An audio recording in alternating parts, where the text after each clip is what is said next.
Ô Jésus, nous bénissons ton Saint-Nom et nous te rendons grâce pour le Saint-Esprit. Nous te rendons grâce pour les Saintes Écritures. Nous te rendons grâce pour la révélation de Dieu le Père que tu nous as donné. Nous te rendons grâce pour le pouvoir que tu nous as donné de devenir enfants de Dieu. Nous te rendons grâce. Nous te rendons grâce. Instruis-nous ce soir.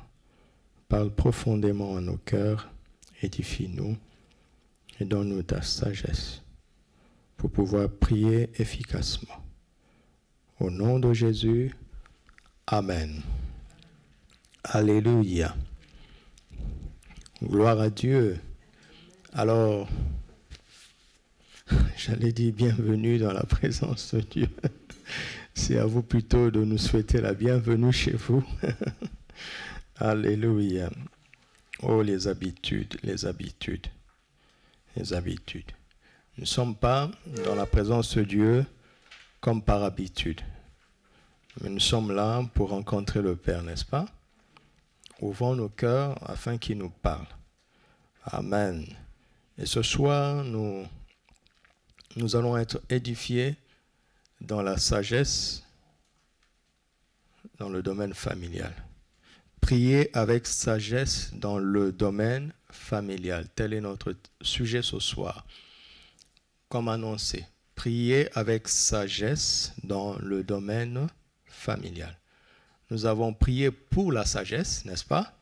Maintenant, avec la sagesse que nous avons reçue, qui a été renouvelée pour certains, qui a été donnée pour d'autres et qui a été amplifiée pour d'autres encore, nous allons maintenant nous servir de cette sagesse que nous avons reçue par la prière.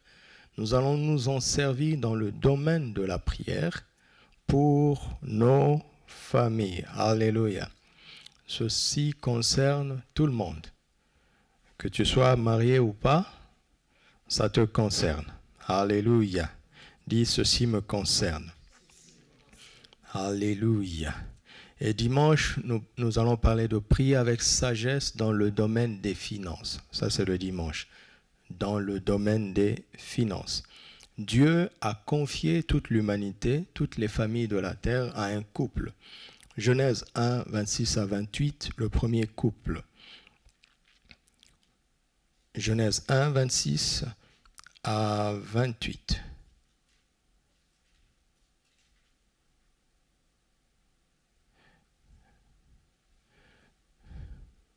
Puis Dieu dit, faisons l'homme à notre image, selon notre ressemblance, et qu'il domine sur les poissons de la mer, sur les oiseaux du ciel, sur le bétail, sur toute la terre, et sur tous les reptiles qui rampent sur la terre. Dieu créa l'homme à son image, il le créa au singulier, il le créa à l'image de Dieu, il créa l'homme et la femme.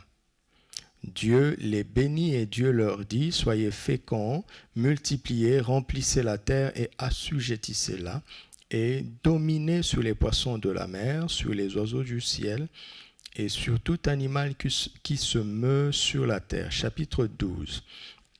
Ensuite, ce qui s'est passé, vous savez ce qui s'est passé? Dieu va recommencer avec un homme, Abraham, et il va lui dire, il va faire une merveilleuse promesse au verset 3. Genèse 12, verset 3. Je bénirai ceux qui te béniront et je maudirai ceux qui te maudiront et toutes les familles de la terre seront bénies en toi. Alléluia. Toutes les familles de la terre. À travers Abraham, Dieu avait pour projet de bénir absolument toutes les familles de la terre. Écoutons le résumé de Josué. Josué chapitre 24. Verset 2. Josué 24, versets 2 à 4 d'abord, puis les versets 14 à 15. Josué dit à tout le peuple, « Ainsi parle l'Éternel, le Dieu d'Israël. Vos pères, Térak, père d'Abraham et père de Nachor, habitaient anciennement de l'autre côté du fleuve. Et ils servaient d'autres dieux, Je pris votre père Abraham de l'autre côté du fleuve, et je lui fis parcourir tout le pays de Canaan. Je multipliai sa postérité, et je lui donnai Isaac. Je donnai à Isaac Jacob et Ésaü. Versets 14 à 15, Josué 24 toujours. 14 à 15. Et si vous ne trouvez pas bon de servir l'Éternel, choisissez aujourd'hui qui vous voulez servir. Ou les dieux que servaient vos pères au-delà du fleuve, ou les dieux des Amoréens dans le pays dans lequel vous habitez. Moi et ma maison, nous servirons l'Éternel. Le peuple répondit: loin de nous la pensée d'abandonner l'Éternel et de servir d'autres dieux, car l'Éternel est notre Dieu. Ainsi de suite. Alléluia. Alors nous voyons que Dieu a arraché Abraham d'un environnement familial, national, où l'on adorait d'autres dieux. Il lui a fait parcourir un nouveau pays et il s'est révélé à lui, et Abraham est devenu adorateur et serviteur de Yahvé, le Dieu que nous connaissons, qui est aujourd'hui notre Père en Jésus-Christ. Et plus tard, le peuple descendant d'Abraham, qui n'adorait plus, ne servait plus les dieux d'où est venu Abraham, ont commencé à servir les dieux où Dieu les a envoyés. Le piège était là. L'idolâtrie passée a été résolue, mais il y a eu une idolâtrie nouvelle là où Dieu les a envoyés. Donc, soyons prudents. Alléluia. Soyons prudents parce que l'ennemi est rusé. Il essaiera toujours de contrer le plan de Dieu pour notre destruction, mais il est vaincu au nom de Jésus. Qui connaît cette promesse? Toute arme forgée contre moi sera sans effet. Qui la revendique? De quel droit tu les revendiques? Regardons, Ésaïe 54, verset 17. Dans le pays d'où je viens, ce verset est tellement populaire que finalement les gens disent sans effet. Et c'est fini. Écoute-moi. Tu dis sans effet, ça n'aura aucun effet. Va dire un démon sans effet. Tu vas voir ce qu'il va te faire. C'est au nom de Jésus. Alléluia. Il y a même une blague où quelqu'un dit au nom de sans effet. Tu ne pourras rien contre moi au nom de sans effet. C'est bizarre. Lisons la parole de Dieu. Ésaïe 54, verset 17. Lisons la parole de Dieu pour ne pas sombrer dans les traditions. Toute arme forgée contre toi sera sans effet. Et toute langue qui s'élèvera en justice contre toi, qu'est-ce que tu feras? Tu la condamneras. De quel droit? Maintenant, écoutez. Tel est l'héritage de qui? Aha! Donc, si tu n'es pas serviteur de l'Éternel, ce verset n'est pas à toi. Vous m'entendez?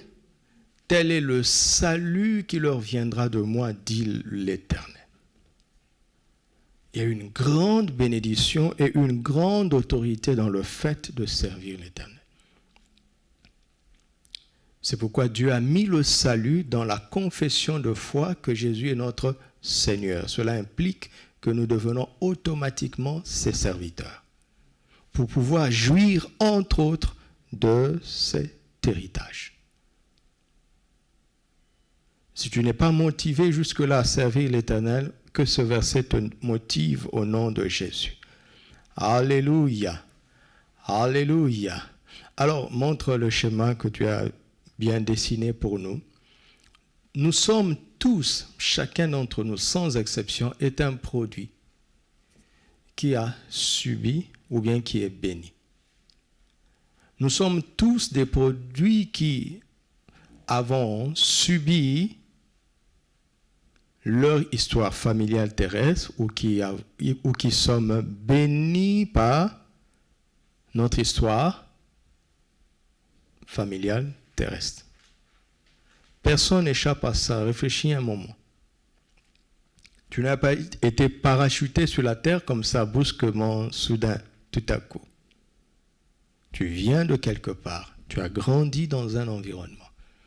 Et cet environnement a eu de l'effet sur toi. Cet environnement t'a forgé, t'a façonné, positivement ou négativement.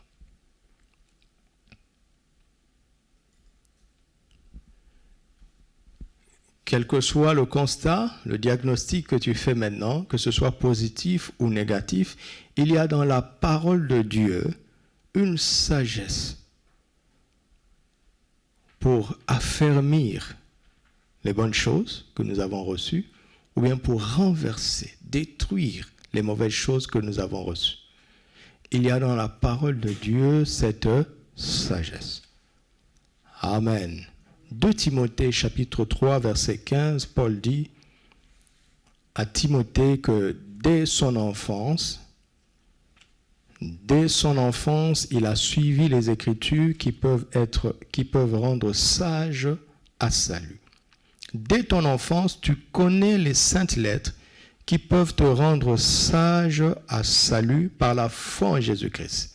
Alléluia. La sagesse qui sauve, c'est la sagesse divine.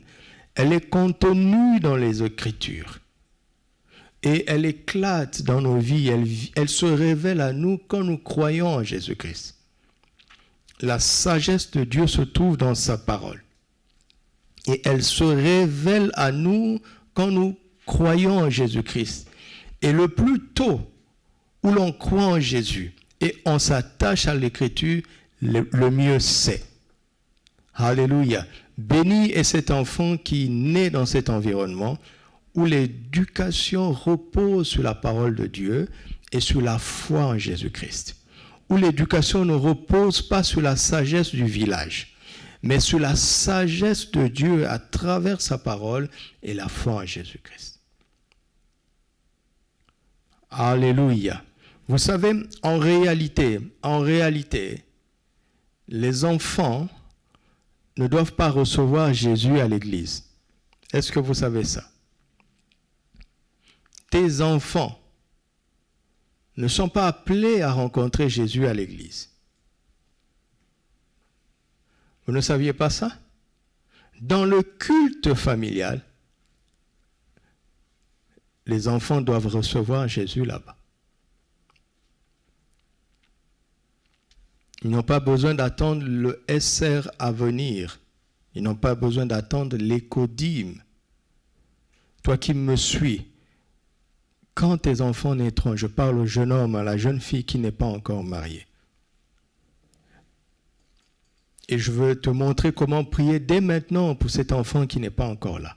Dès maintenant pour ce mari qui n'est pas encore là. Dès maintenant pour cette épouse qui n'est pas encore là.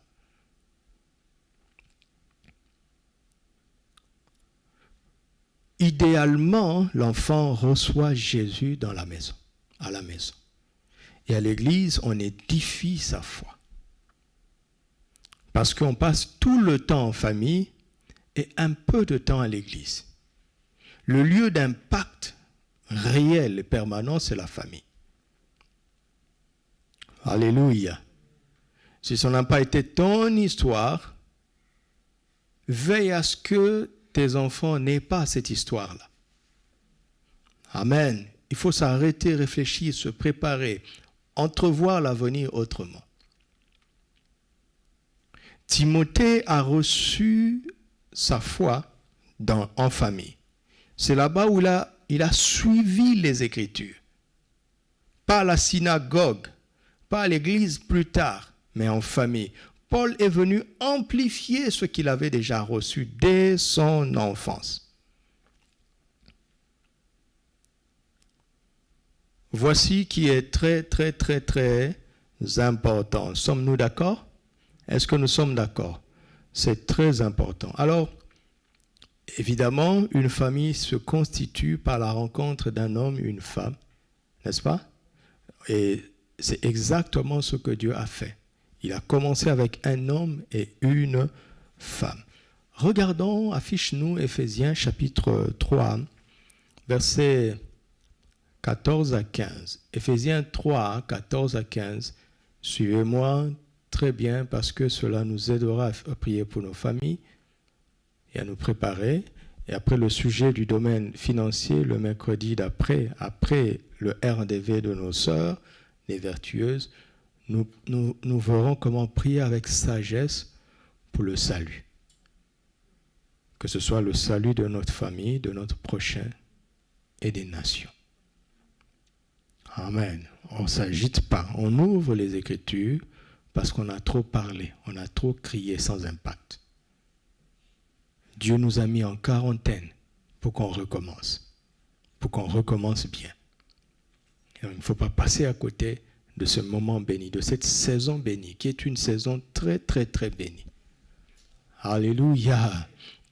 À cause de cela, dit Paul, je fléchis les genoux devant Dieu. Non. Devant qui? Devant le Père, duquel tire son nom toute famille où? Dans les cieux et sur la terre. Regardez, Louis II traduit bien. Il ne dit pas toutes les familles dans les cieux et sur la terre, n'est-ce pas? Mais il dit toute famille dans les cieux et sur la terre. Question. Il y a combien de familles sur la terre? Même si on est peu nombreux, vous pouvez répondre. Il y a combien de familles sur la terre? Qui sait?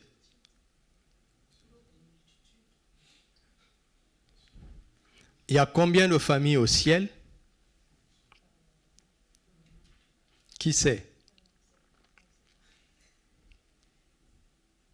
Sur terre, on peut faire un recensement, n'est-ce pas? Et au ciel, on va faire comment? Quelqu'un dit, pasteur, attends que j'arrive là-bas. Matthieu 6, 9, Jésus dit, notre Père qui est aux cieux. Alléluia. Éphésiens chapitre 4, verset 6. Éphésiens, il dit, un seul Dieu est Père de tous. Donc il y a un seul Dieu et il y a un seul Père. Le Père qui est aux cieux est unique, n'est-ce pas? Et une famille est constituée par un Père. Il y a autant de familles qu'il y en a de pères. Alléluia. Il y a autant de familles qu'il y en a de pères. Et au ciel, il y a combien de pères? Un seul. Donc, il y a combien de familles? Une seule. Et sur terre, il y a combien? Jean 8, 44. Vous avez pour père qui? Le diable. Sur terre, il y a combien de familles? Sur terre, il y a combien de familles? Pourquoi? Hein? Mais lui, il est aux cieux. Qu'est-ce qui vous arrive? Il y a une seule famille au ciel, aux cieux. Ce sont les enfants de Dieu. Jean 1, 12, à ceux qui l'ont reçu, à ceux qui croient en son nom, elle a donné le pouvoir de devenir enfants de Dieu. Et sur la terre, on ne savait pas, jusqu'à ce que Jésus ne vienne, il y a en réalité une seule famille, les enfants du diable. Tous ceux qui ne sont pas nés de nouveau, qui ne sont donc pas nés de Dieu, ne savent pas qu'ils sont les enfants du diable. Mais on ne le dit pas avec mépris. On le dit d'ailleurs avec compassion pour que cela nous pousse à l'évangélisation, au témoignage. Donc, les ethnies, les nations, les différents pères naturels que nous avons, c'est un leurre. C'est un leurre. Sortez de cette tromperie. Alléluia. Maintenant que vous avez été éclairés par les Écritures, tout enfant de Dieu est mon frère.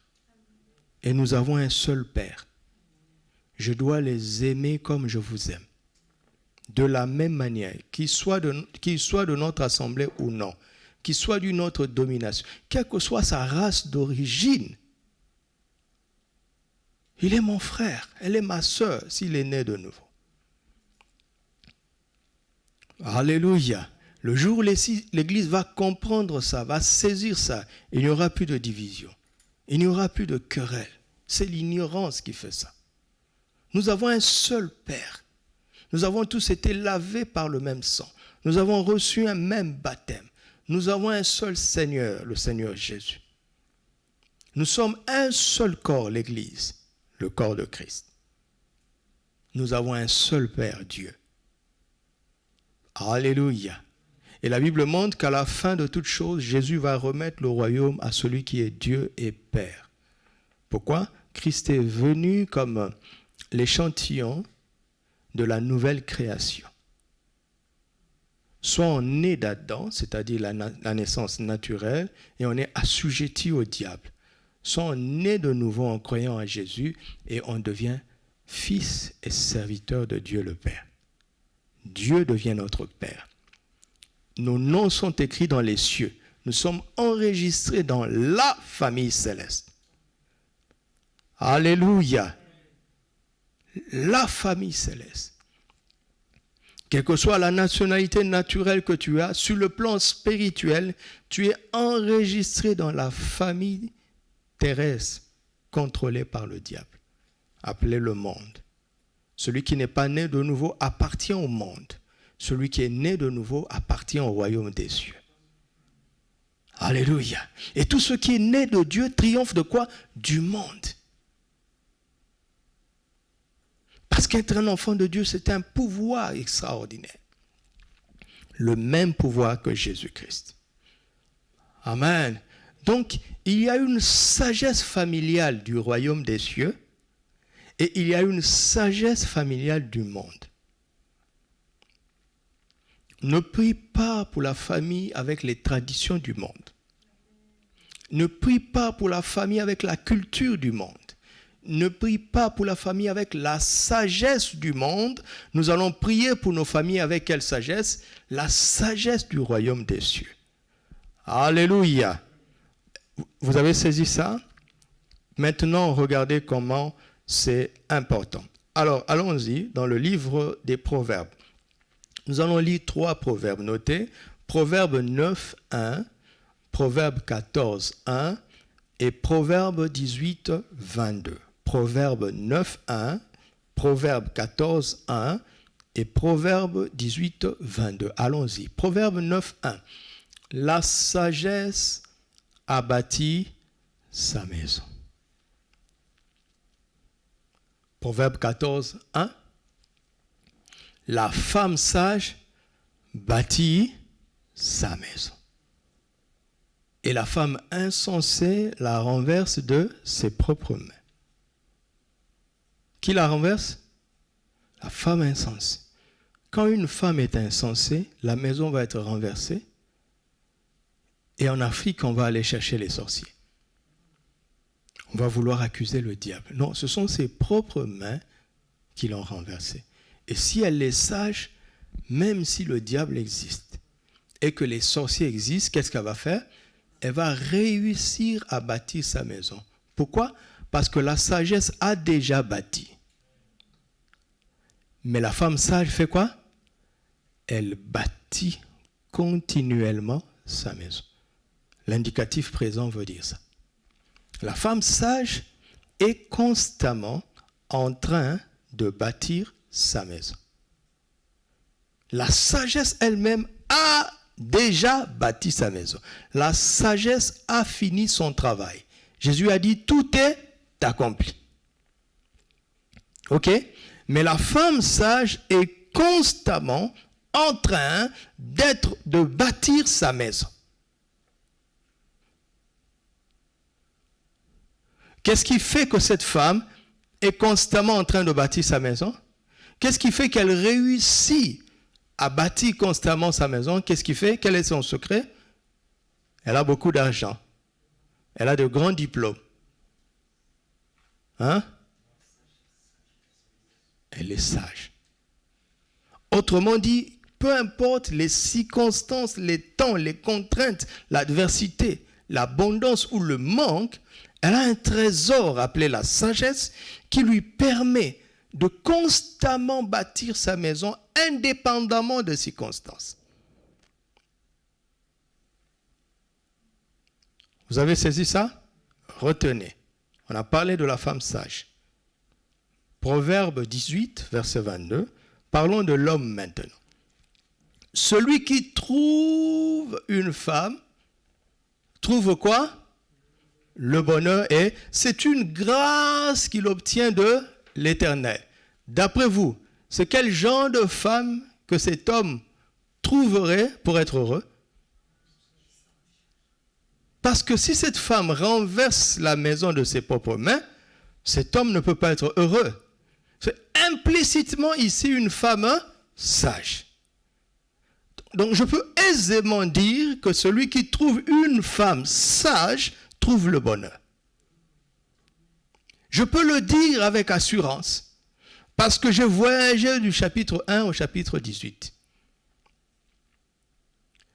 Le livre de Proverbes parle de la femme querelleuse. Il dit, vaut mieux habiter à l'angle d'un toit. Vous voyez, là, on a mis le câble là, le clou, que d'habiter avec la femme querelleuse. Tu ne peux pas être heureux avec une femme querelleuse. Tu ne peux pas être heureux avec une femme insensée. Vous comprenez pourquoi, au jour de l'enlèvement, Jésus ne va pas prendre les vierges folles. Sinon, elles vont renverser le ciel là-bas. Ce qui n'est pas possible. Vous voyez la logique spirituelle.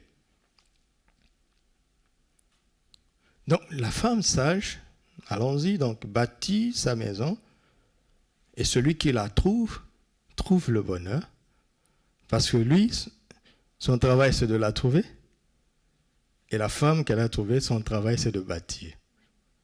C'est facile pour l'homme, hein? N'est-ce pas? Il est là, allongé sur le canapé avec la télécommande. Il dit, chérie, je t'ai trouvé. Toi bâti alors, toi bâti. Ce n'est pas ça. Vous riez parce que vous avez compris que ce n'est pas ça. Ou bien, vous sentez en vous que ça ne peut pas être ça. Ça ne peut pas être ça. C'est une grâce qu'il obtient de l'Éternel. Alors, regardons ces trois proverbes. La sagesse a bâti sa maison. La femme sage bâtit sa maison. Et je vois dans ces deux premiers proverbes que nous avons lus que la sagesse et la femme sage ont un même but. Vous avez remarqué ça, n'est-ce pas? La sagesse et la femme sage ont un même but, une même responsabilité. N'est-ce pas? Quand est-ce que on peut dire d'une femme sage qu'elle a réussi sa mission?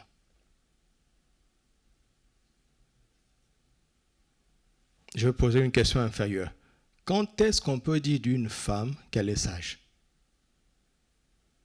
Quand elle bâtit sa maison.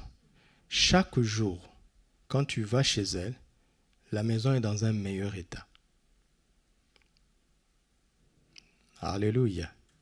Je n'ai pas dit qu'il y a de nouveaux meubles, mais je dis que la maison est dans un meilleur état.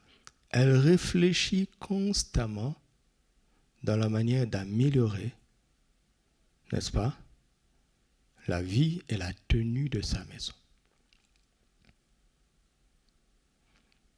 Et quand vous allez lire le Proverbe 31, vous voyez qu'elle travaille pour augmenter ses ressources et pour améliorer sa maison, sa famille.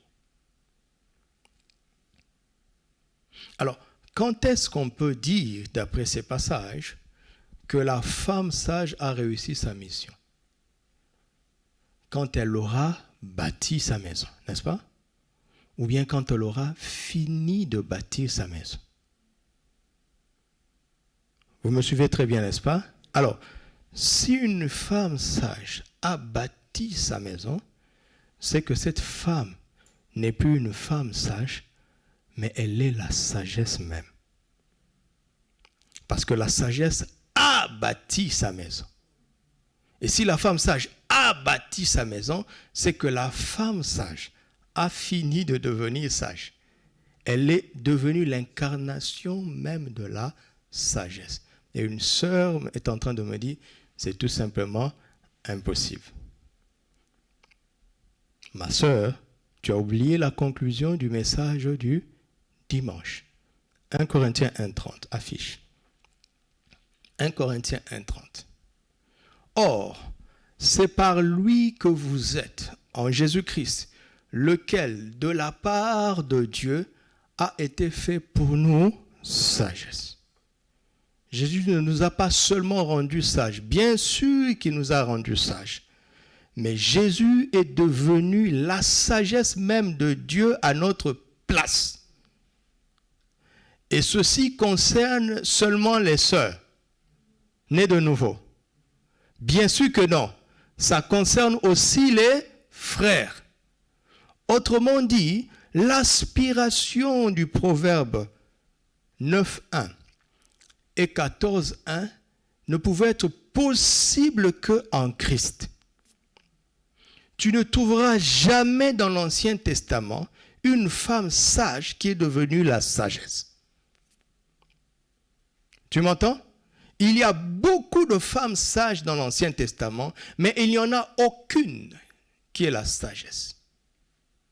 Ils ont tous travaillé à partir de l'ombre, à partir de sacrifices qui imaginaient le sacrifice parfait. Mais nous sommes venus en Christ, celui qui a dit « tout est accompli ». Nous travaillons après l'œuvre achevée de Christ. Exactement comme Adam travaillait après que Dieu son Père ait fini de tout faire. Vous savez ça, n'est-ce pas? Adam a été engendré après le repos de Dieu. Le 6e jour, quand Dieu a tout fini, il a engendré Adam et le premier jour d'Adam sur terre coïncidait avec le repos de Dieu. Et quand Dieu l'a envoyé dans le jardin, Adam devait travailler à partir d'une œuvre déjà achevée. Le jardin était planté par Dieu et Dieu lui demande de le cultiver et de le garder. Dieu n'a jamais demandé à Adam et à Ève de planter le jardin. Il leur a demandé de le cultiver et de le garder. Ce jardin que Dieu avait déjà planté. Il avait déjà fini. Et le péché est venu, le diable par sa ruse a sapé l'œuvre de Dieu. À partir d'Abel, tous ceux qui ont saisi la foi ont appris à résister, à faire de leur mieux avec la foi et la sagesse de Dieu. Mais il n'était qu'en train de bâtir. Personne n'a achevé jusqu'au bout. Mais ceux qui sont nés de nouveau travaillent à partir de l'œuvre achevée de Christ. La sœur née de nouveau aujourd'hui a besoin de révélation pour savoir qu'elle peut être une fille sage, elle peut être une femme sage, mais en réalité, en Christ, elle est déjà la sagesse de Dieu. Donc, la maison que Dieu lui confie ne peut pas s'écrouler. Et le frère qui saisit ça ne peut pas se marier en dehors du royaume. Il ne peut pas. Pour son propre bonheur, pour le bonheur de sa famille, il restera dans le royaume. Je n'ai pas dit dans l'église locale, vous m'entendez? Mais dans le royaume, parce que dans une église locale, il y a des gens qui ne sont pas nés de nouveau. Mais si elle est née de nouveau et elle est dans ton église locale, c'est mieux. Parce que vous aurez beaucoup de choses en commun. La compréhension va être plus facile. Mais ce n'est pas fermé. La règle, c'est de se marier dans le royaume, de trouver sa femme dans le royaume. Alléluia. Ma sœur, tu as besoin de révélation. Parce que tu es déjà né de nouveau. J'ai parlé de 3 choses. Régénération, révélation et puis démonstration. Attention, on n'oublie pas. Ce n'est pas un cours, c'est la vie. Tu dois garder la vie en toi. Ma sœur qui est née de nouveau, tu dois t'attendre à Dieu. Prier jusqu'à entrer dans la révélation. Quand tu entres dans la révélation, tu découvres que tu n'es pas seulement une fille ou une femme sage, mais tu es la sagesse de Dieu même. Alléluia. Béni soit l'homme qui t'a épousé ou qui va t'épouser. Béni soient les enfants qui t'appelleront maman. Béni soit la société où Dieu va te placer. Vous voyez ça? Alléluia. Donc, nous découvrons que notre sœur a la révélation de 1 Corinthiens 30 en regardant à sa maison. Ah oui, on ne regarde pas comment elle se tient à l'église. On ne regarde pas comment elle chante à l'église, comment elle prie à l'église ou si elle prophétise ou pas. On ne regarde pas si elle manifeste l'onction dans l'église. Tout ça est bien. Tout ça est très bien même.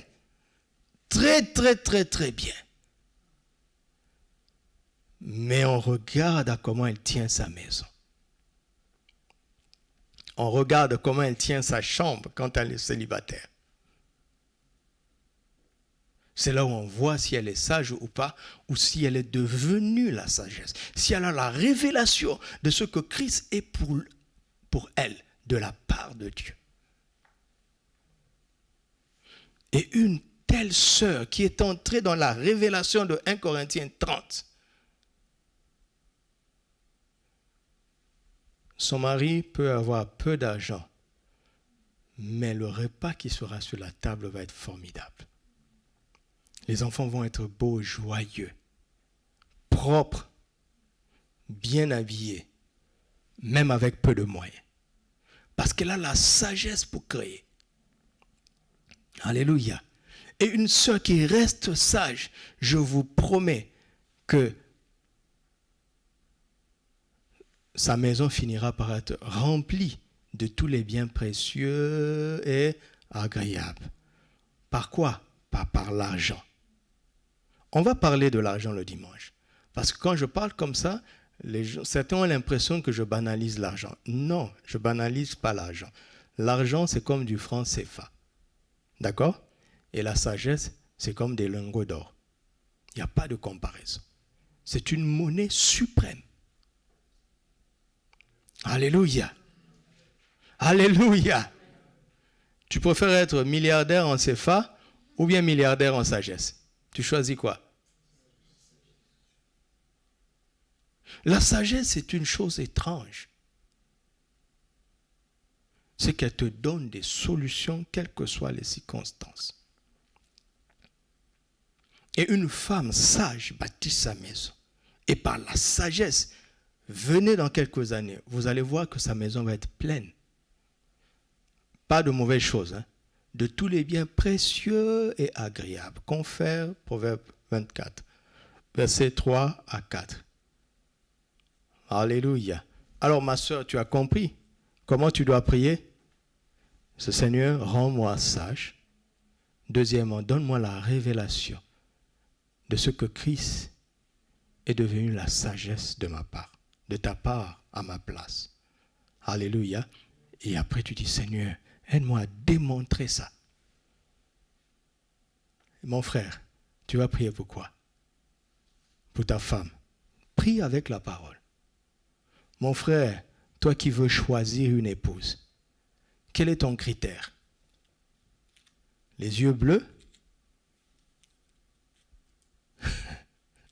Une femme aux yeux bleus peut être insensée et renverser ta maison.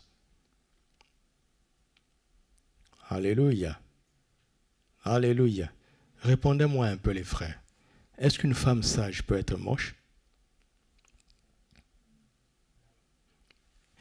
Est-ce qu'une femme belle, insensée, sera finalement belle?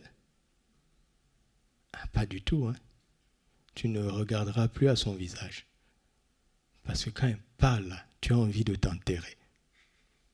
Tu as envie de fuir. Et je rends grâce à Dieu pour les cafés qui ferment tôt maintenant.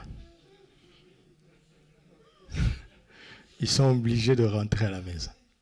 Vous savez, durant le confinement rude que nous avons connu et que beaucoup de pays ont connu, il y a eu beaucoup de catastrophes familiales. Avant qu'on dise ça, avant que moi-même je ne suive l'article, j'ai entendu comme ça, comme un flash. Il y a beaucoup de divorces, de catastrophes. Je dis, moi je pensais que ça serait mieux. Parce que souvent on manque de temps à cause du boulot, n'est-ce pas? Mais non, là on est confiné à la maison. Je pensais que ça serait mieux. Ça n'a pas été mieux pour la plupart. C'est là où tu sais, là on reste maintenant dans l'église. Est-ce que ça a été mieux chez toi? Même les colocataires, est-ce que ça a été mieux? C'est là où vous voyez si vous êtes sage ou insensé. Chrétien, hein? Insensé quand même. Et si le résultat de votre vécu du confinement a été dramatique, cela veut dire que vous êtes des vierges insensées. Et que si vous ne réagissez pas, vous raterez l'enlèvement. Comme ça, au moins, c'est clair. Vous entendez? Alléluia. Alors, la sagesse de la femme, elle se voit clairement, n'est-ce pas? Elle se voit clairement d'après Proverbe 14, 11. Nous savons, d'après 1 Corinthiens 1, 30, que le chrétien, le frère qui est né de nouveau, lui aussi est la sagesse de Dieu, n'est-ce pas? Grâce à Jésus-Christ. Alors, comment est-ce qu'on voit sa sagesse? Vous me suivez très bien? C'est très important ce que je dis. Ça change la vie et ça rend heureux. Pour la femme, on va regarder comment elle bâtit sa maison, n'est-ce pas? Pour le frère, comment on fait? Pour moi, comment vous allez faire? Quand vous allez chez nous, c'est clair, hein? Dès que vous regardez notre maison, vous savez que maman est sage. Et elle est même plus que ça, elle est la sagesse même. Moi, maintenant, vous allez faire comment? Parce qu'il faut me juger, moi, hein? Je ne parle pas de vous. Je vous dis de me juger, moi, avec ce que je vous dis. Je mets dans vos mains les éléments pour me juger, moi. Comment on va faire pour me juger? Revenons dans le Proverbe 18, 22. Celui qui trouve une femme, nous savons que c'est la femme sage, n'est-ce pas? J'espère que nous sommes d'accord. Celui qui trouve une femme trouve le bonheur et c'est une grâce qu'il obtient de l'Éternel. Mais on ne dit pas que c'est une preuve que l'homme est sage. Parce que si on avait dit qu'il a trouvé la sagesse, voilà, ça devient une preuve. Mais il trouve le bonheur. Et il réalise que c'est une faveur. C'est une grâce qu'il obtient de l'Éternel. Alléluia. Mais ce texte est un indice pour nous conduire dans la révélation. Deux choses d'abord. Pour l'homme ici, c'est que il doit être capable de trouver cette femme. N'est-ce pas? N'est-ce pas? Écoute-moi. Toi qui m'écoutes, je ne connais pas ta situation, je parle d'un frère qui est marié qui m'écoute.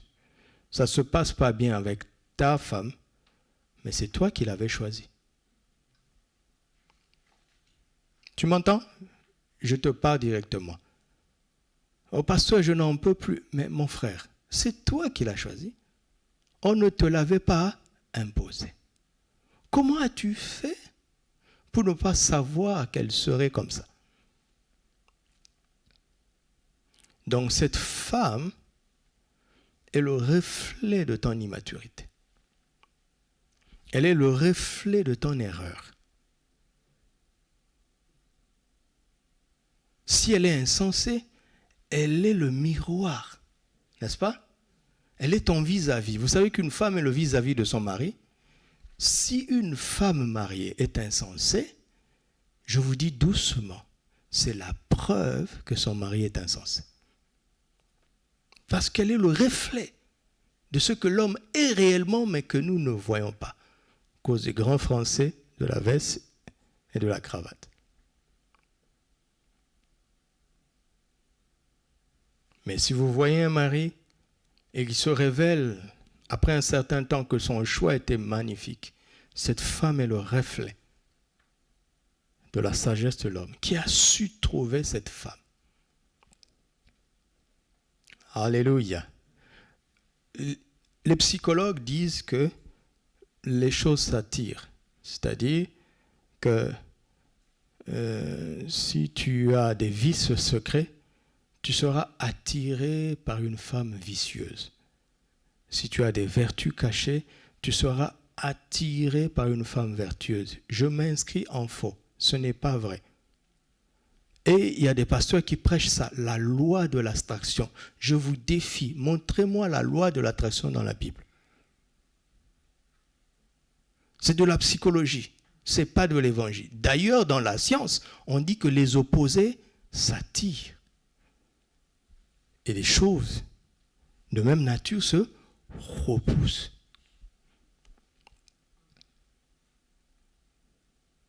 Regarde, si tu es attiré par une femme vicieuse, ne dis pas je suis une victime, elle m'a attiré. Non, c'est qu'elle représente les choses cachées que tu chéris. Parce que pour avoir vu ça en elle, tu vas vers ça. Parce que c'est une occasion pour toi d'assouvir tes vices cachés. Tu m'entends? C'est ton choix. Ne parle plus en victime, comme si tu étais attiré, comme si c'est tombé sur toi. Non, tu es allé vers ça. Tu n'as pas été attiré. Tu as choisi d'aller là-bas parce que c'est quelque chose que tu chérissais secrètement. Et je ferme cette parenthèse. Donc, cette femme, il faut savoir la trouver, n'est-ce pas? Demandez et vous recevrez.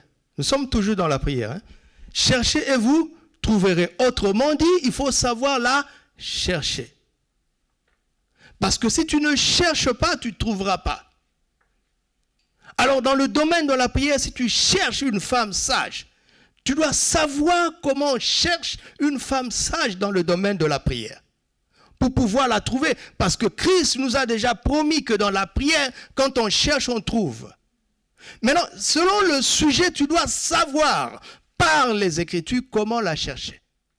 Dans la prière, étant guidé par les Écritures. Parce que si tu cherches en étant guidé par les Écritures, le Seigneur a déjà promis que tu trouveras. Donc, la première chose, le premier indice que l'on voit chez cet homme, c'est qu'il savait chercher cette femme. Et il l'a trouvée. Alléluia. Deuxième chose, quand il l'a trouvée, il ne se vante pas. Il sait que ce n'est pas un mérite. Il se rend compte que c'est quoi? C'est une grâce. Et ça, le gardera dans l'humilité. Première chose, n'est-ce pas? Il sera humble, car Dieu fait grâce aux humbles. Ok? Il ne va pas dire non parce que j'ai été sage toute ma vie, parce que j'ai beaucoup lu, parce que j'ai été sérieux. Écoute, tu as beau avoir tout ça et tu devrais avoir tout ça, mais ça ne suffit pas. Une femme sage est une grâce qu'on obtient de l'Éternel. Alléluia. Maintenant, quand tu sais que cette femme est un don de Dieu que tu ne mérites pas, jamais tu ne lèveras ta main sur elle. Jamais tu ne l'insulteras. Pourquoi? Parce que tu ne la mérites pas. Mais si tu penses que c'est parce que tu es ingénieur, ça va conditionner ton traitement. Est-ce que vous me suivez? Mais si tu sais qu'elle a tellement de valeur que tu n'aurais jamais pu la mériter, tu ne voudras jamais la perdre. Ce n'est pas un sermon sur le mariage, hein? C'est un sermon sur la prière dans le domaine familial.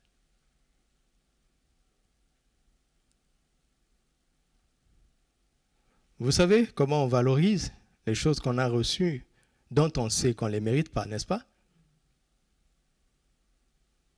Ça va conditionner ta manière de vivre avec elle. Sinon, celui qui te l'avait donné, il ne va pas te l'arracher parce qu'il n'aime pas le divorce, mais il va te discipliner. Fais attention. C'est clair? Alors, quelle est donc la sagesse de cet homme? Sa sagesse se voit dans ce passage, dans le sens où il sait chercher. N'est-ce pas? Pour trouver. Vous savez, il y a des gens qui cherchent et qui ne trouvent jamais. Ok? Si tu vas chercher une banane sur un manguier et que tu cherches de tout ton cœur, qu'est-ce qui va se passer? Tu ne trouveras jamais. Pourquoi? Parce que tu cherches au mauvais endroit.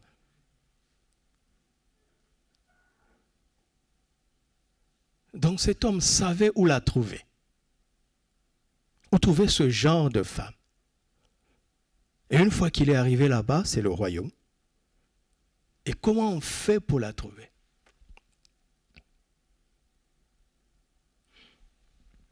Et dans la démarche pour la trouver, Dieu est obligé de briser l'orgueil.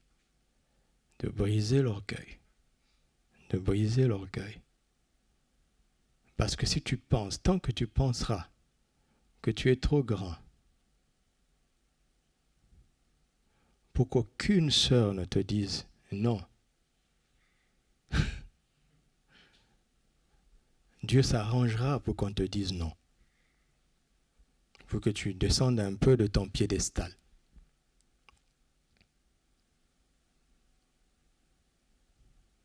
Ou bien Dieu mettra des obstacles. Quand bien même elle t'aurait dit oui, pour que tu réalises qu'elle n'est pas n'importe qui.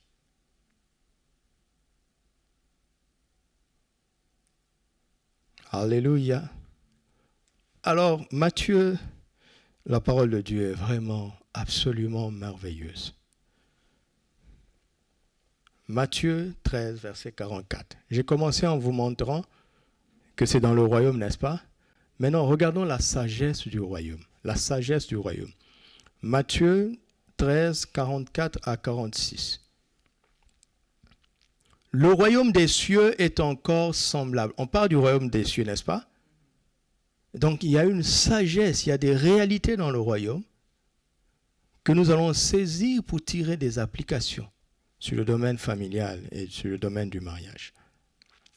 Le royaume des cieux est encore semblable à un trésor caché, n'est-ce pas? Dans un champ. L'homme qui l'a trouvé, il a trouvé quoi? Le trésor. Qu'est-ce qu'il fait?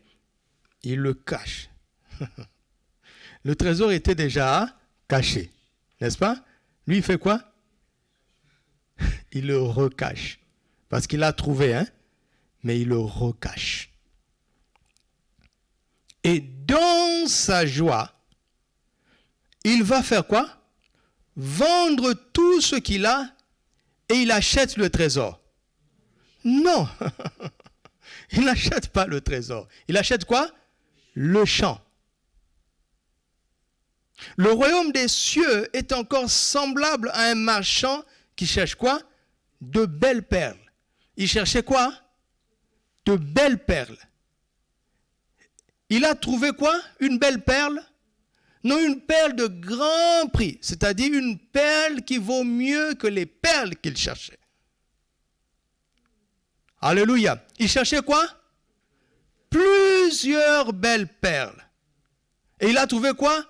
Une seule perle de grand prix. C'est ce que je dis souvent aux frères. Tous les critères que tu as pour l'épouse que tu aimerais épouser, d'accord? Plusieurs sœurs ont ces critères-là. C'est perturbant. N'est-ce pas? C'est perturbant. Que ce soit les critères spirituels, il y a plusieurs sœurs qui répondent à ça. Les critères physiques, il y a plusieurs sœurs. Les critères émotionnels, il y a plusieurs belles perles. Mais il y a une seule perle à grand prix. Donc quand ton cœur commence à faire boum boum, regarde si c'est une belle perle ou bien si c'est la perle. Si c'est une belle perle, mais que tu n'es pas encore sûr que c'est la perle, dis à ton cœur, calme-toi, repos. Donne un ordre à ton âme. Il a trouvé une perle de grand prix et il est allé vendre quoi? Tout ce qu'il avait. Et il a acheté cette perle. Regarde la sagesse de cet homme.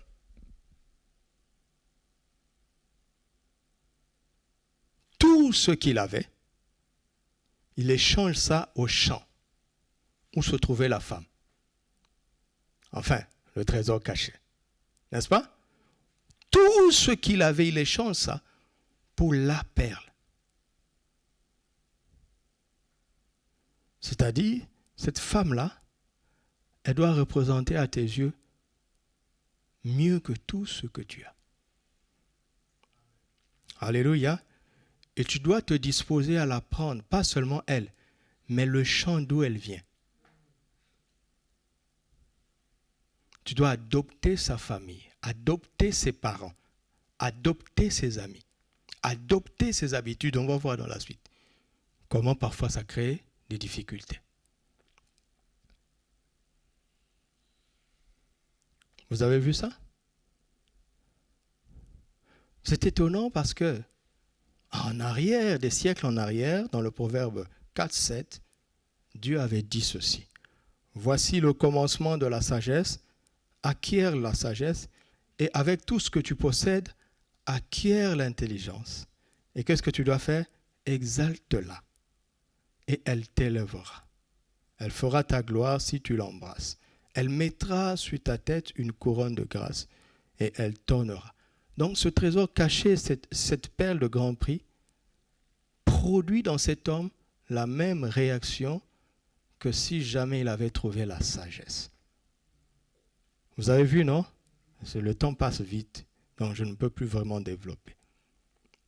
Donc vous voyez la relation entre la sagesse et ce trésor caché. La sagesse est cette perle de grand prix. La sagesse, la femme sage. C'est elle ce trésor caché. C'est elle cette perle de grand prix qu'il faut savoir trouver. Alléluia. Il faut savoir trouver.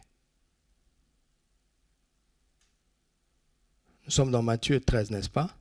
Continuons, verset 47. Deuxième allusion. Le royaume des cieux est encore semblable à quoi? À un filet jeté dans la mer et ramassant des poissons de toute espèce. Quand il est rempli, les pêcheurs le tirent et après s'être assis sur le rivage, ils mettent dans des vases ce qui est bon et ils jettent quoi? Ce qui est mauvais. C'est-à-dire qu'il y a le bon et le moins bon, n'est-ce pas? Il en sera de même à la fin du monde. Les anges viendront séparer les méchants d'avec les justes, les vierges folles d'avec les vierges sages, et ils les jeteront dans la fournaise ardente, où il y aura des pleurs et des grincements de dents. Regardons attentivement maintenant le verset 51. Avez-vous compris toutes ces choses? Oui, répondirent-ils. Et il leur dit, c'est pourquoi tout scribe instruit de ceux qui regardent le royaume des cieux est semblable à un maître de maison qui tire de son trésor. Hein? N'oublions pas qu'au-dessus, il avait déjà trouvé le trésor. Jésus a la suite dans les idées. Alors, il tire de son trésor les choses nouvelles et les choses anciennes. Lorsque Jésus eut achevé ses paraboles, il partit de là. Et s'étant rendu dans sa patrie, il enseignait dans la synagogue, de sorte que ceux qui l'entendirent étaient étonnés, disant, d'où lui viennent cette sagesse et ces miracles. C'est la sagesse du royaume. Alléluia. Affiche-moi le verset 52 dans la parole vivante. Et il leur dit, dans Luc 2, vous avez vu, tout scribe instruit de ces choses. Alors Jésus conclut, ainsi donc, à qui comparerai-je? Qui? L'interprète de l'Écriture qui s'est pénétré des mystères du règne des cieux et qui a accepté de laisser Dieu régner dans sa vie. Tu médites la parole de Dieu tous les jours, eh bien, tu interprètes les Écritures. Parce que scribe nous donne l'impression qu'on n'est pas concerné. Quand tu médites la parole de Dieu, tu dois te laisser pénétrer par l'instruction, les mystères du royaume des cieux et accepter de laisser Dieu régner dans ta vie. Il ressemble à qui? Regardez, il ressemble à qui? À un père de famille qui s'est tiré dans sa réserve de richesses nouvelles qu'il ajoute aux anciennes. Je veux vous expliquer ce qui se passe. Le premier niveau, c'est quand tu as réussi à trouver. D'accord? Et là, c'est vraiment formidable. C'est le fiançailles et les premières années du mariage. Les poèmes fusent de partout. C'est ton trésor caché que tu as trouvé. C'est ta perle à grand prix. Et puis, avec le temps, tu te rends compte qu'il y a des choses bonnes et il y a des choses moins bonnes. Qu'est-ce que tu fais? C'est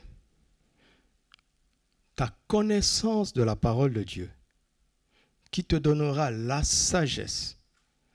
Peu importe ces traits-là que tu vois, la lumière de l'Esprit et des Écritures va te dire, mon ami, ce trésor était caché où?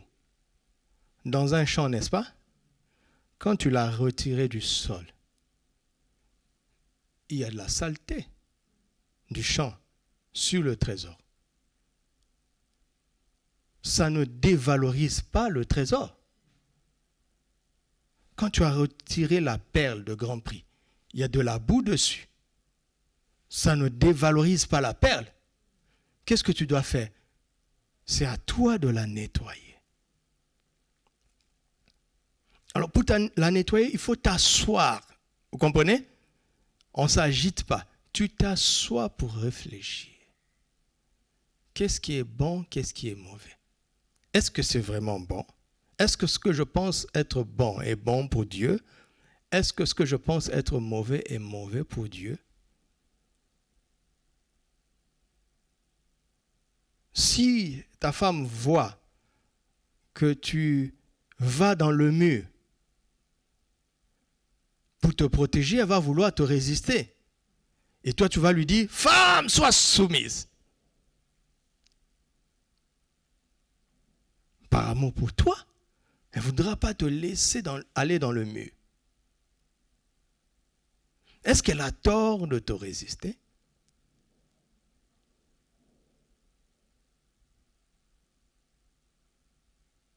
Vous comprenez ça? Non, tu dois t'asseoir et laisser les Écritures t'éclairer. Refuse d'être agité. Ne procède pas par émotion. Procède par la sagesse. Ce trésor était caché dans le champ. Tu l'as retiré du sort. Même les pierres précieuses sont entourées de scories. Ce n'est pas pour autant qu'on jette ça. N'est-ce pas? Un billet de grande valeur, une monnaie de grande valeur qui tombe dans la boue ne perd pas sa valeur. Le billet est juste taché. Mais le billet garde sa valeur. le billet garde sa valeur. Et toi qui n'es pas marié, si ta vision de l'amour est romantique dans le sens du cinéma, tu ne peux pas réussir. Ta vision de l'amour doit être véridique dans le sens des Écritures. Pas romantique, mais véridique. Alléluia. 1 Pierre chapitre 3, verset 7. 1 Pierre 3, verset 7. Marie, montrez à votre tour quoi? Montrez quoi? De la sagesse. Autrement dit, démontrez de la sagesse. Cela veut dire que ce mari doit être passé par le stade de la régénération, de la révélation pour démontrer. Montrez à votre tour de la sagesse dans vos rapports avec vos femmes, comme avec un sexe plus faible. Honorez-les comme devant aussi hériter avec vous de la grâce de la vie, pour vous montrer qu'on est dans la prière, qu'il en soit ainsi, afin que rien ne vienne faire obstacle à vos prières. Parole vivante, parole vivante. Quant à vous, Marie, essayez de comprendre vos femmes. Ayez beaucoup d'égards pour elles dans votre vie commune. Souvenez-vous qu'elles ont une nature plus fragile et plus délicate. Traitez-les avec respect et honneur, non seulement parce qu'elles sont plus faibles, mais parce qu'elles héritent avec vous la vie éternelle que Dieu vous accorde dans sa grâce. Sinon, vous faites vous-même obstacle à quoi? À l'exaucement à vos prières. C'est un sexe plus faible, elle a une nature plus fragile et plus délicate. Regarde, Pierre ne dit pas que c'est un sexe faible. Mais Pierre dit que c'est un sexe plus faible. Cela veut dire que tu es faible. Elle est juste plus faible que toi, mais toi-même tu es faible. D'accord? Pierre ne dit pas qu'elle est faible. Pierre dit qu'elle est plus faible que toi qui es faible. Elle est plus fragile que toi qui es fragile. Elle est plus délicate que toi qui es délicat. Alors, regarde comment Dieu t'a traité dans ta faiblesse. Et inspire-toi de l'amour de Christ pour l'aimer elle. Parce que Christ a usé de sagesse envers toi dans ta faiblesse. Alors, inspire-toi de lui.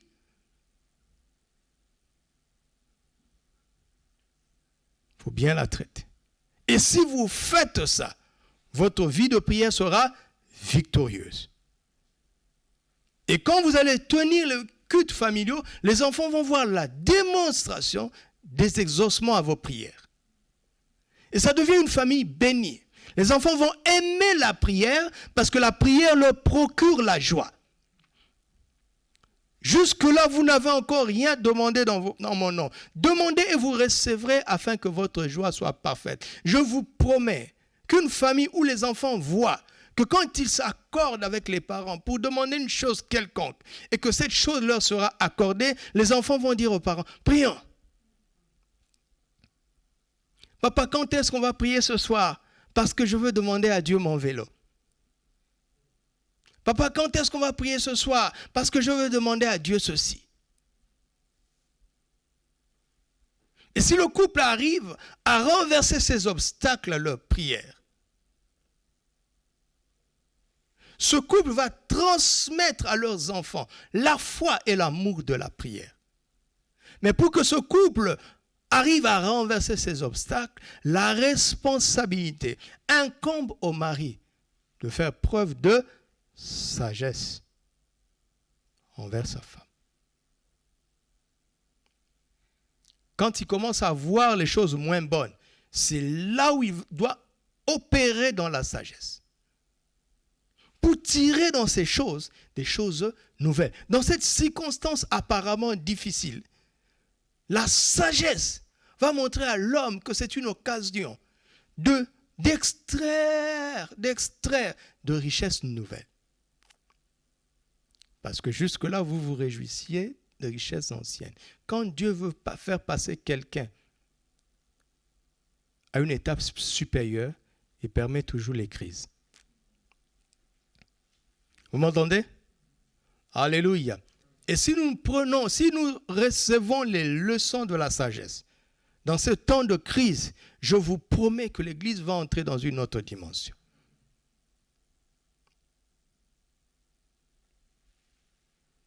C'est clair? Au début, il y a beaucoup d'enthousiasme. C'est un trésor caché quand tu l'as trouvé. C'est une perle à grand prix. Et puis quand les crises arrivent, ça devient comme des richesses anciennes. Non. Cette crise-là est une opportunité d'aller plus loin. Alléluia. De mieux vous connaître, de mieux vous comprendre, de mieux vous rapprocher. Vous allez vaincre ça au nom de Jésus. Et vous serez encore plus heureux, plus victorieux, plus béni, plus riche, plus fort, plus uni. C'est toujours comme ça. Tu m'entends? C'est toujours comme ça. Mais la clé, c'est la sagesse. Alléluia. La clé ici, c'est la sagesse, c'est la sagesse, c'est la sagesse. C'est la sagesse, c'est la sagesse, c'est la sagesse. Alléluia. Alors, le temps avance vite. Je veux vous montrer quelque chose. Nous sommes dans Éphésiens chapitre 5 et puis dans Colossiens chapitre 3. Affiche-moi Éphésiens chapitre 5 à partir du verset 22e. Femmes, soyez soumises à vos maris comme au Seigneur. Car le mari est le chef de la femme, comme Christ est le chef de l'Église, qui est son corps et dont il est le Seigneur. Or, de même que l'Église est soumise à Christ, les femmes aussi doivent l'être à leur mari en toutes choses. Marie, aimez vos femmes comme Christ a aimé l'Église et s'est livré lui-même pour elle, afin de la sanctifier par la parole après l'avoir purifiée par le baptême d'eau. Afin de faire paraître devant lui. Devant qui? Devant qui? Devant lui. Qui va la faire paraître? C'est Christ, n'est-ce pas? Et devant qui? Devant lui-même. Alléluia. Cette église glorieuse, sans tache, ni ride, ni rien de semblable, mais sainte, irrépréhensible. C'est ainsi que les maris peuvent, doivent aimer leur femme. Et ainsi de suite. Ainsi de suite. Donc la femme doit être soumise à son mari comme au Seigneur. Si elle ne sait pas se soumettre au Seigneur, elle ne saura pas se soumettre à son mari. N'est-ce pas? Le mari doit aimer sa femme comme Christ a aimé l'Église. S'il ne sait pas comment Christ a aimé l'Église, il ne pourra pas aimer sa femme. C'est très simple. C'est très simple. Regardons dans la parole vivante. On recommence au verset 22. Vous, épouses, apprenez à vous soumettre à votre mari et à le servir comme vous faites pour le Seigneur. Mon frère, tu veux te marier? Regarde comment elle sert le Seigneur. Tu ne peux pas te tromper là-bas. Si elle ne sert pas le Seigneur, qu'est-ce que tu vas faire là-bas? Tu comprends? Tu vois, quand ton cœur commence à faire boum, boum, boum, boum, ce verset déjà peut t'interdire de prier. Ce verset peut te dire, tu perds ton temps, mon fils. Vous voyez pourquoi on doit prier avec la parole de Dieu? Alléluia. Verset 23. Le mari est le chef de la femme, comme le Christ est le chef de l'Église, aussi bien qu'il est le sauveur de son corps dont il assure la vie. Je ne veux plus développer, mais entendez les Écritures. Et comme l'Église se tient dans la soumission volontaire au Christ, de même la femme doit conserver en toutes circonstances cette position de soumission volontaire vis-à-vis de son mari. S'il y a une contrainte, tu n'as ni récompense et la grâce de Dieu ne t'accompagne pas. Pour les maris, cela implique qu'ils portent à leur épouse quoi? Le même amour que celui dont le Christ a aimé l'Église. Il s'est sacrifié pour elle afin de l'amener à quoi? À une vie pure et sainte. C'est pour cela qu'il l'a mise à part, consacrée, purifiée, lavée à grandes eaux en lui donnant sa parole. Pas la parole de quelqu'un d'autre, mais la sienne. Il a voulu que cette église soit placée à ses côtés comme une fiancée resplendissante de gloire et de beauté, sans une tache, sans une ride, sans aucun défaut. Si ta femme montre des défauts, c'est toi qui dois changer ça.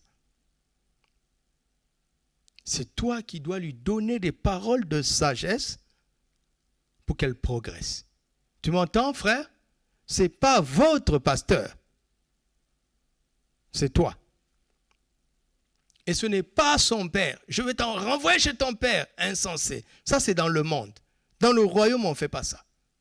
Tu dois trouver des paroles de sagesse. Qui t'a demandé conseil au pasteur, certes. Demander conseil aux anciens, certes. Mais c'est ta bouche qui va la purifier. Pas la bouche du pasteur. Pas la bouche des anciens. C'est la parole de sagesse dans ta bouche. Tu dois t'asseoir et interpréter les Écritures pour elle. Et ça se cherche dans la prière. Avec la Bible ouverte. Seigneur, montre-moi. Donne-moi les paroles. Tu commences à prier en langue, tu t'édifies toi-même.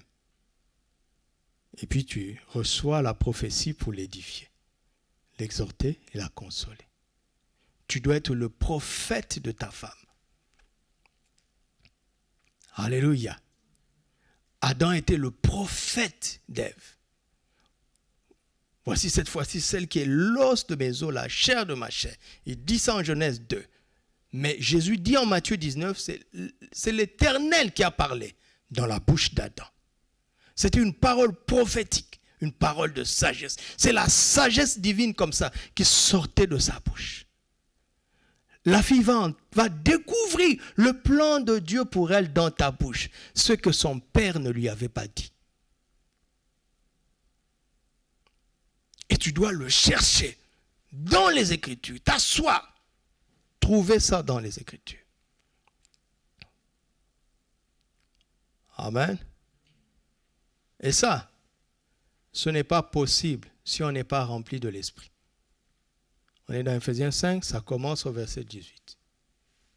Vous trouvez la même réalité dans Colossiens chapitre 3, à partir du verset 18. Mais ce n'est pas possible si on n'est pas rempli de la parole de Christ. Colossiens 3, à partir du verset 16. Vous vous rendez compte que nous avons l'équipement pour réussir. Une famille non chrétienne ne peut pas réussir parce qu'ils n'ont ni la plénitude de l'esprit, ni l'abondance de la parole de Christ. Mais nous qui sommes dans le royaume, nous ne devons pas nous contenter de peu avec l'esprit. Nous devons être pleins de lui. Nous ne devons pas nous contenter de peu avec la parole de Christ. Elle doit abonder en nous. Alléluia. Et si nous faisons ça, nous allons réussir. C'est clair? Si nous faisons ça, nous allons réussir. Et conséquence sur les enfants, et je vais m'arrêter là, et vous allez approfondir vous-même. Regardons Ephésiens 6, versets 1 à 3. Enfants, obéissez à vos parents selon le Seigneur, car cela est juste. Honore ton père et ta mère, c'est le premier commandement avec une promesse, afin que tu sois heureux et que tu vives longtemps sur la terre. Verset 4. Et vous, pères, n'irritez pas vos enfants, mais élevez-les en les corrigeant et en les instruisant selon le Seigneur. Ça, c'est la sagesse des enfants. Ils doivent obéir à leurs parents en toutes choses, les honorer en toutes choses. Et les pères ne doivent pas irriter les enfants, Mais ils doivent les élever, les corriger en les instruisant selon le Seigneur. Colossiens chapitre 3, verset 20.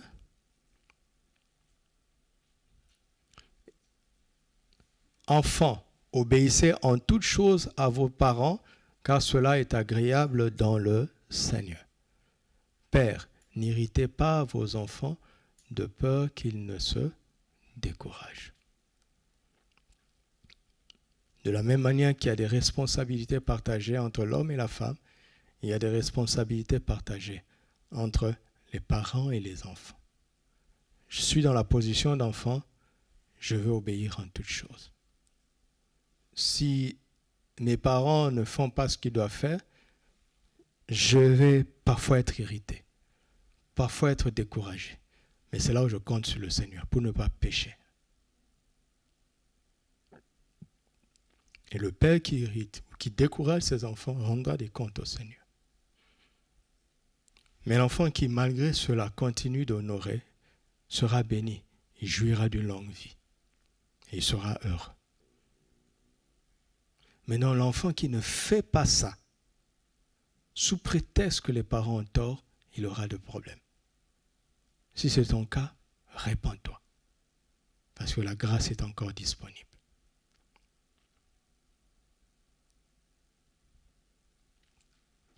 Et à partir de la parole de Dieu, nous avons la sagesse de Dieu pour savoir comment prier pour nos enfants, pour nos conjoints, pour nos parents, pour nos frères et pour nos sœurs. Alléluia. Alléluia. Et tous ceux qui ont excellé, tous les enfants qui ont excellé, ont honoré leurs parents. Joseph a excellé parce qu'il honorait Jacob plus que tous ses frères. Jacob, après avoir volé la bénédiction, quand Isaac s'est rendu compte, Isaac s'est rajusté. La Bible montre comment Jacob a obéi à ses parents. Il est allé là où ses parents voulaient. Et Ésaü a fait exactement ce que ses parents n'aimaient pas. Isaac a été ce fils formidable en Genèse 22, qui a accepté que son père le tue pour obéir à Dieu. Il y a peu de fils qui accepteraient ça. On dit de Jésus qu'il leur était soumis. Saül a trouvé l'onction en allant chercher les ânesses de son père. David a terrassé Goliath et a été présenté sur la face d'Israël en obéissant à la mission que son père lui avait confiée. L'obéissance d'un fils.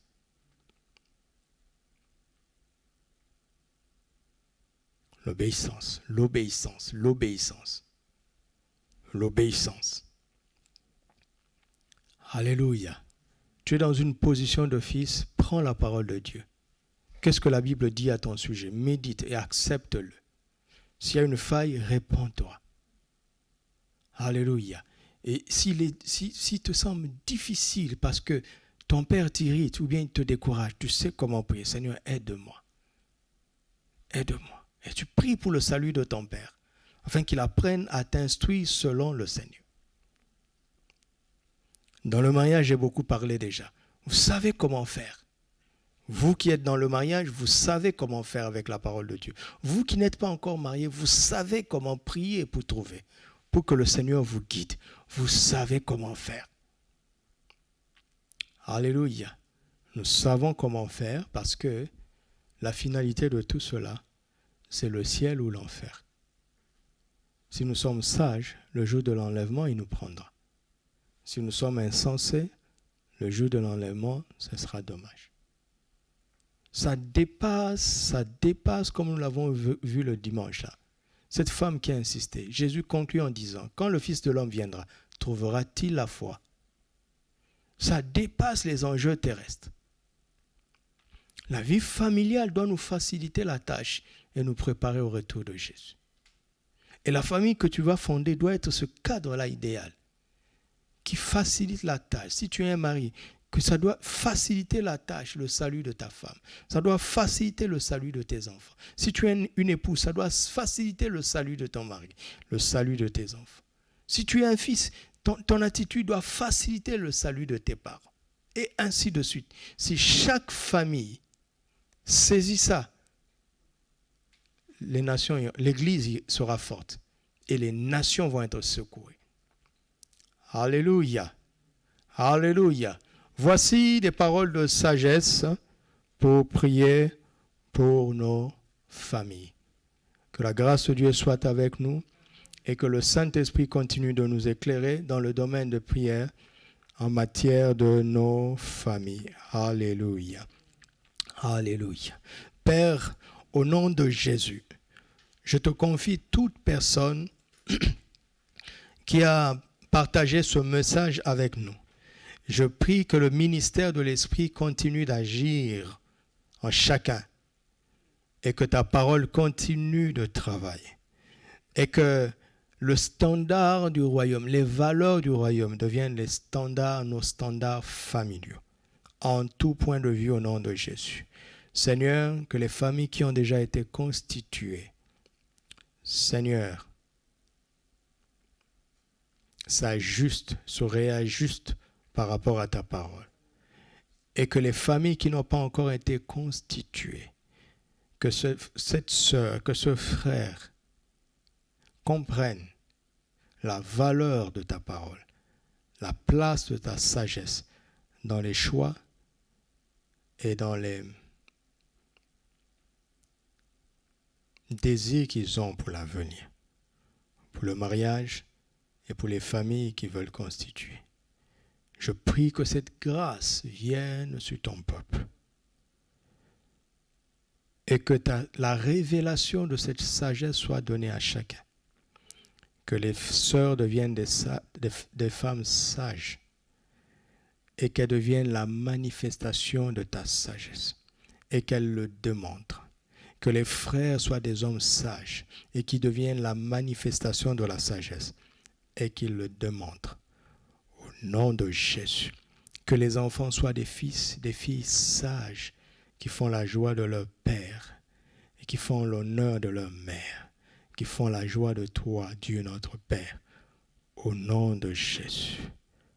Et que ce monde puisse voir la réalité de ton royaume à travers nos maisons, à travers nos familles, au nom de Jésus. Au nom de Jésus. Merci Saint-Esprit de donner vie à ces paroles dans nos vies, de libérer ta grâce et ta puissance pour que l'on constate du fruit en abondance dans chaque vie, dans chaque maison et au sein de l'Église, afin qu'on nous prenne en exemple, que les familles de cette nation viennent nous demander conseil et que nous les conduisions aisément dans ta parole vers Jésus-Christ. Pour la gloire de ton Saint-Nom, je te rends grâce parce que cela est établi dans nos vies. Au nom de Jésus, Amen. Gloire à Dieu. Alléluia.